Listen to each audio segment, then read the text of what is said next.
Okay, welcome back guys. ठीक है, तो ये ब्लड का जो है सेकंड पार्ट है। इससे फर्स्ट पार्ट में जो हम ये डिस्कस कर चुके हैं कि ब्लड के जो हैं कौन कौन से पार्ट होते हैं। ठीक है, ब्लड क्या होता है, प्लाज्मा क्या होता है, सीरम क्या होता है, ठीक है, और किस किस कंपोनेंट से मिलके जो है ब्लड बनता है। ठीक है, अगर आपने वो वीडियो नहीं देखी है तो प्लीज़ जाके पहले वो देख के आएँ, फिर जो है ये वाले पार्ट को आप कंटिन्यू कीजिएगा। ठीक है, आसानी से आपको समझ में आ जाएगा। तो ये है ब्लड का पार्ट 2 और इस वाले पार्ट में हम डिस्कस करेंगे कि आरबीसी क्या होता है। ठीक है, तो आइए स्टार्ट करते हैं हम अपना लेक्चर। तो आरबीसी मतलब क्या होता है, रेड ब्लड सेल्स भी बोल देते हैं हम इसे, रेड ब्लड कॉर्पस्कल्स भी बोल देते हैं। ठीक है, बचपन में पढ़ा होगा। या हम इसे इरेथ्रोसाइट भी कह देते हैं, किसी भी नाम से जो है हम इसको कह सकते हैं, either erythrocyte, red blood cells या कॉर्पस्कल्स। ठीक है, तो these are the most numerous in blood, मतलब ये बहुत ज़्यादा संख्या में जो है ये ब्लड में प्रेजेंट होते हैं। It's around 95%। सबसे ज़्यादा सेल्स जो ब्लड में हैं वो यही हैं। ठीक है, अच्छा, इनका शेप जो है वो बाइकॉन्केव होता है। ठीक है, इसके पास कोई न्यूक्लियस नहीं होता है। इसका जो डायमीटर है वो 7 माइक्रोमीटर तक का होता है और इसकी जो थिकनेस है वो 2.5 माइक्रोमीटर तक की होती है। ठीक है, इसकी जो थिकनेस है वो 2.5 माइक्रोमीटर तक की होती है। अच्छा, इसका शेप जो है, आरबीसी का जो शेप है वो इस तरीके से बना है कि जो अपना सरफेस एरिया है वो इस तरीके से ऑप्टिमाइज करता है कि जो वो एफिशिएंसी बढ़ा दे अपनी गैसियस एक्सचेंज के लिए। और वो कौन सी गैस है जिसके साथ ये मोस्ट जो इसकी एफिनिटी होती है। ठीक है, वैसे तो आरबीसी का अंदर जो प्रोटीन है हीमोग्लोबिन, उस पर हम आगे बात करेंगे, लेकिन फिलहाल इतना हम जान लेते हैं कि इसका जो शेप होता है ना, वो अपने सरफेस एरिया को इतना ऑप्टिमाइज कर लेता है कि जो गैसियस एक्सचेंज के साथ जो है उसकी एफिशिएंसी बढ़ जाए। ठीक है, अच्छा, इनके साथ और क्या चीज़ है, जो हीमोग्लोबिन है, सॉरी हम उस पर आगे बात करेंगे। ठीक है, हम आगे देखेंगे उस पर। चलो, इसका जो शेप है वो कैसे मेंटेन रहता है। ठीक है ना, आरबीसी का जो शेप है वो कैसे मेंटेन रहता है, तो ये मेंटेन रहता है it's because of its complex membrane skeleton. ठीक है, जो हमारा आरबीसी है ना, इससे पहले जो आपने डायग्राम देखा उसमें आपने आरबीसी देख लिया होगा। तो जो आरबीसी है वो हल्का सा जो है बाइकनकेव होता है ना, बाइकनकेव होता है। इसके पास कोई न्यूक्लियस नहीं होता एक। ठीक है, तो इसका जो मेम्ब्रेनस जो इसका स्ट्रक्चर है वो बड़ा कॉम्प्लेक्स है। कॉम्प्लेक्स क्यों है, क्योंकि इसके पास जो है इनसॉल्युबल फाइब्रस प्रोटीन है जो कि इसके जो प्लाज्मा मेम्ब्रेन है उसके साथ अटैच रहता है और इसको जो है एक प्रॉपर स्ट्रक्चर प्रोवाइड करवाता है। और यही स्ट्रक्चर, यही जो इसका कॉम्प्लेक्स स्ट्रक्चर है वो इसको अलाउ करवाता है twist and turns through the small and curved vessels. देखो, हमारी बॉडी में क्या होती हैं, वेसल्स हैं, है ना, आर्टरीज हैं, ठीक है, वेन्स हैं, यही टूट के जो है, इसको हम सर्कुलेटरी सिस्टम में जानेंगे फिलहाल, लेकिन इतना हम जान लेते हैं कि जो हमारी बॉडी में जो वेसल्स हैं, ठीक है, वो कर्व्ड रहती हैं। ठीक है, कहीं भी चले जाती हैं, इवन दे ट्विस्ट अराउंड, है ना। जो हमारी हड्डियां होती हैं, हड्डियों के बाहर भी जो हैं ये वेन्स जो हैं ऐसे ट्विस्ट रहती हैं। इवन जो बोन्स हैं, बोन्स के अंदर भी पेनिट्रेट कर जाती हैं। तो जब इतनी दूर तक है, जहाँ जहाँ तक ये वेन्स जाएंगी वहाँ तक ये आरबीसीज जाएंगे। तो भैया बड़ा लंबा सफ़र तय करना है इन आरबीसीज को। तो इन आरबीसीज को जब लंबा सफ़र तय करना है तो ईजिली घुस सके, है ना, छोटा पतला होना चाहिए ताकि जो है ईजिली से जो है इन जो ये रास्ते हैं इसके लिए, उबड़ खाबड़ वाले जो रास्ते हैं ना, जो कर्व्ड एरियाज हैं, स्मॉल हैं, क्योंकि कैपिलरीज तो बहुत पतली होती हैं ना, बहुत पतली होती हैं, ये ऐसे पतली होती हैं, ब्रांच लाइक होती हैं। तो इनके थ्रू भी इन आरबीसीज को पहुँचना है ना। तो ये जो है, ये जो इसका स्ट्रक्चर है इसको अलाउ कराता है ताकि जो है ये इतने दूर तक जो है अपने आप को जो है पहुंचा सके। और वहां पहुंचाकर इसका मेन काम क्या है, ऑक्सीजन को डिलीवर करवाना। और वहां पे जो सेल है उसे वो सेल यूटिलाइज कर सके इस ऑक्सीजन को अपने मेटाबोलाइज करने के लिए, है ना, ताकि एनर्जी बन सके in the form of ATP. ठीक है, now other functional protein found in its cytoplasm including, ठीक है, अपना ये स्ट्रक्चर, ये इनसॉल्युबल फाइब्रस प्रोटीन तो है ही। इनसॉल्युबल फाइब्रस जो प्रोटीन है इसके पास, वो क्या कर रहा है, इसको एक स्ट्रक्चरल जो एक इसका एक फॉर्म है, एक प्रॉपर जो स्ट्रक्चर है ना, जो इसका ये बाइकनकेव स्ट्रक्चर है, वो इसको बनाए रखने के लिए इनसॉल्युबल फाइब्रस प्रोटीन की हेल्प ले रहा है। तो ये हेल्प ये प्रोटीन हेल्प तो कर ही रहे हैं, लेकिन साथ ही साथ जो है इसके एडिशनल प्रोटीन भी हैं, फंक्शनल प्रोटीन है इसके साइटोप्लाज्म में। तो देखते हैं वो कौन कौन से हमारे एडिशनल हमारे फंक्शनल प्रोटीन है। तो देखो इसके पास एक तो हीमोग्लोबिन है। हीमोग्लोबिन का काम क्या है? ऑक्सीजन कैरिंग कैपेसिटी होती है इसके पास, ठीक है। तो हीमोग्लोबिन का मेन काम क्या है? ऑक्सीजन को कैरी कराना। और हीमोग्लोबिन की जो टेंडेंसी होती है वो ऑक्सीजन के साथ जो है बड़ी अच्छी होती है कंबाइन करने के लिए, लेकिन उससे भी ज़्यादा अच्छी होती है कार्बन डाइऑक्साइड करने के लिए, है ना। तो उसको हम एचबी को जो हम अभी जो इसका जो अगले नेक्स्ट जो पार्ट आएगा उसमें मैं उसको डिटेल में समझाऊंगा एचबी को, ठीक है। एचबी, टाइप ऑफ एचबी है ना, कितना होता है, कैसे होता है, ठीक है, इसको हम वहाँ पर डिस्कस करेंगे। अब नेक्स्ट होता है इसके अंदर एंटीऑक्सीडेंट एंजाइम। एंटीऑक्सीडेंट एंजाइम का काम क्या है? अंदर जो ऑक्सीजन है भैया आरबीसी है ना, ठीक है, आरबीसी खुद यूटिलाइज ना कर ले ऑक्सीजन, ठीक है। बाकी जो सेल्स हैं हमारी बॉडी में वो क्या कर रही हैं? यूटिलाइज कर रही हैं ऑक्सीजन को, है ना। ये आरबीसी कर क्या रही हैं? जो इसके अंदर हीमोग्लोबिन है वो ऑक्सीजन को कैरी आउट करवा रही है। ऑक्सीजन को कैरी आउट करवा रही है तो कहाँ ले जा रही हैं? जो हमारे अदर सेल्स हैं, और अदर सेल्स तक ले जा रही हैं, वहाँ तक ऑक्सीजन को डिलीवर करवा रही हैं ताकि वहाँ पर मेटाबॉलिज्म अच्छे से पूरी हो सके। अब माना बात जो है ये आरबीसी खुद ही इस ऑक्सीजन को यूज़ कर ले, मतलब 100% ऑक्सीजन ले ले और 50% खुद यूज़ कर ले, तो बॉडी को कितना मिलेगा? 50% मिलेगा। तो क्या बॉडी अच्छे से अपना काम कर पाएगी? नहीं। इसलिए जो है इसके अंदर एंटीऑक्सीडेंट एंजाइम भी है जो इस ऑक्सीजन को यूटिलाइज नहीं होने देती है। नेक्स्ट है इसके पास अपना ही एक ग्लाइकोलिटिक सिस्टम होता है, जिस कारण से इसके पास जो एक अपनी सेलुलर एनर्जी होती है ताकि ये मूवमेंट कर सके।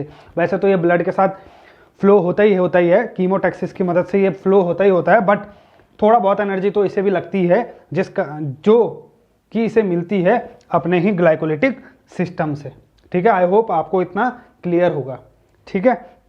तो अभी तक जो मैंने पढ़ाया आई होप आपको वो सब क्लियर होगा, ठीक है। आरबीसी है ना, न्यूमरस होता है, बाइकनकेव होता है, इसके पास कोई न्यूक्लियस नहीं होता है, इसका जो अपना शेप है जो वो मेंटेन रहता है because of this insoluble fibrous protein, है ना, जो और अटैच रहते हैं किसके साथ? प्लाज्मा मेम्ब्रेन के साथ।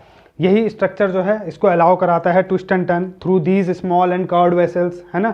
नेक्स्ट अदर फंक्शनल प्रोटीन में हमने जाना कि इसके पास अपना हीमोग्लोबिन है, एंटीऑक्सीडेंट एंजाइम है और ग्लाइकोलिटिक सिस्टम है that provides a cellular energy in the form of ATP, ठीक है। आई होप इतना आपको क्लियर होगा। अच्छा, इसकी जो लाइफ स्पैन होती है भैया वो 128 डेज होती है, यानी कि कितनी हुई? 4 मंथ्स, ठीक है। 4 3 जा 12, तो 120 डेज हुई, ठीक है।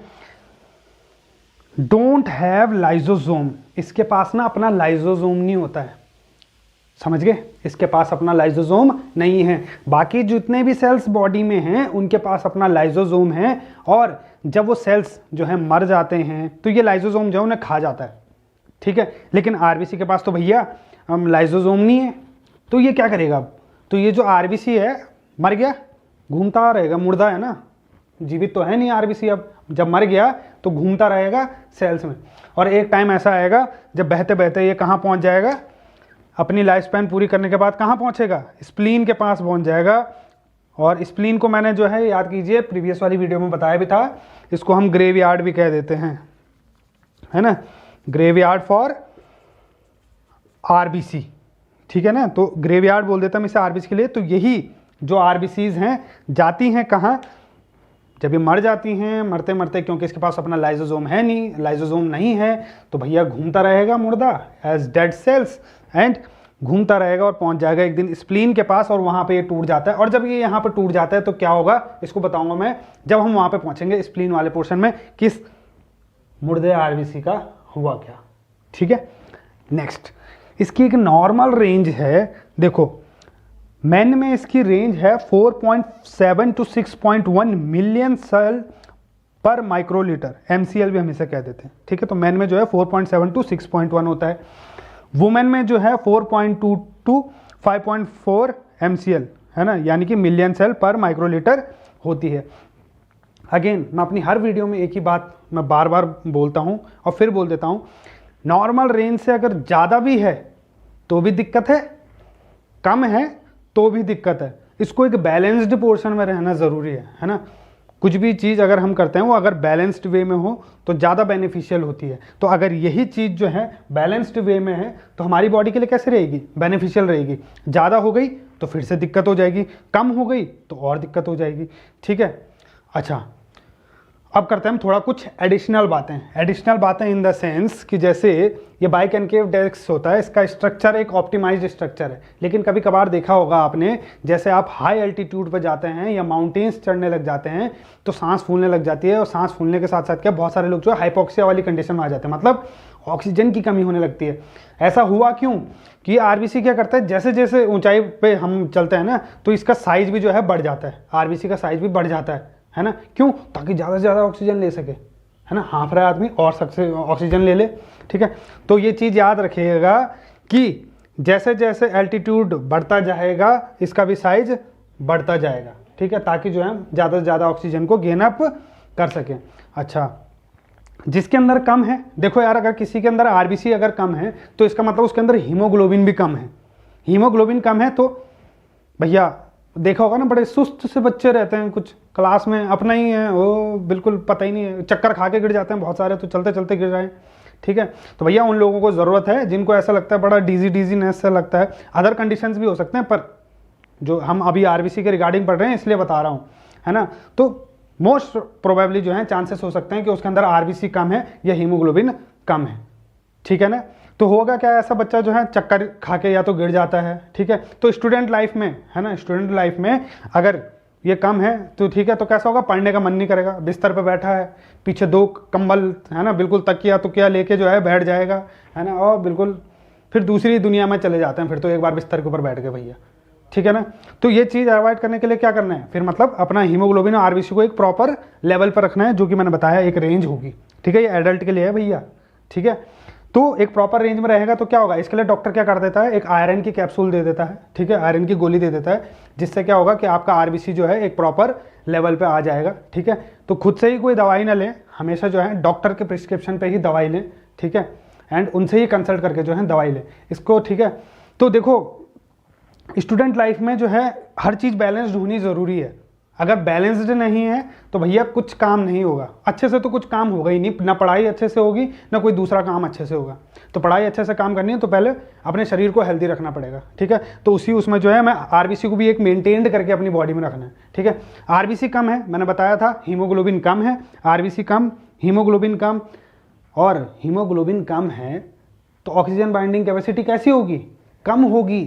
तो जब कभी भी ऐसा बच्चा पढ़ने बैठेगा, पहले ही हीमोग्लोबिन कम है, ऑक्सीजन तो और कम हो जाएगी, ठीक है। तो ब्रेन क्या करता है, सबसे ज़्यादा ऑक्सीजन का यूज़ करता है पढ़ने के टाइम पे, ठीक है ना। इसलिए ऐसे बच्चे जो हैं बड़ा कैसे होते हैं, है ना, देखा होगा कुछ बच्चे पढ़ने बैठते हैं तो बिल्कुल, वैसे तो उन्हें नींद नहीं आती, पर पढ़ने बैठे हैं तो क्या होता है, नींद आने लग जाती है। नींद आने का कारण यही है ना, क्योंकि क्या कर रहा है वो, दिमाग का यूज़ कर रहा है ना, और दिमाग क्या कर रहा है, उसे एनर्जी चाहिए। एनर्जी के लिए क्या चाहिए, वहाँ के जो सेल्स हैं वो मेटाबोलाइज करें, एनर्जी प्रोड्यूस करें। वो एनर्जी कैसे प्रोड्यूस होगी, इस ऑक्सीजन चाहिए ना वहाँ पे, लेकिन हीमोग्लोबिन कम है, ऑक्सीजन भी कम है। अब जब ऑक्सीजन पहुँचेगी नहीं तो प्रॉपर यूटिलाइजेशन नहीं हो पाएगी ऑक्सीजन की, और ऐसे बच्चे जो हैं बड़े सुस्त रहते हैं, कुछ लोग तो गिर भी जाते हैं। आपने देखा होगा असेंबली हॉल में जो है बहुत सारे बच्चे कुछ तो गिर ही जाते हैं, ठीक है ना। तो इस चीज़ से बचने के लिए जो है प्लीज़ डॉक्टर से कंसल्ट करें, अगर हीमोग्लोबिन कम है तो, है ना, अच्छा हॉस्पिटल में जाएं, दिखाएं, ठीक है ना। तो ये हमने पढ़ा आरबीसी के बारे में, ठीक है। हमने जाना कि कैसे जो है ये अपने स्ट्रक्चर को मेंटेन रखता है, इसके पास अपने एडिशनल फंक्शनल प्रोटीन कौन कौन से हैं, इसकी लाइफ स्पैन क्या है, अगर ये मर जाए तो इसको कौन डाइजेस्ट करता है, क्योंकि इसके पास लाइसोसोम नहीं है। ये अपने दिमाग में हमेशा याद रखना है, और इसकी हमने नॉर्मल रेंज भी याद कर ली है और पढ़ ली है, ठीक है, नोट डाउन कर लें इसे।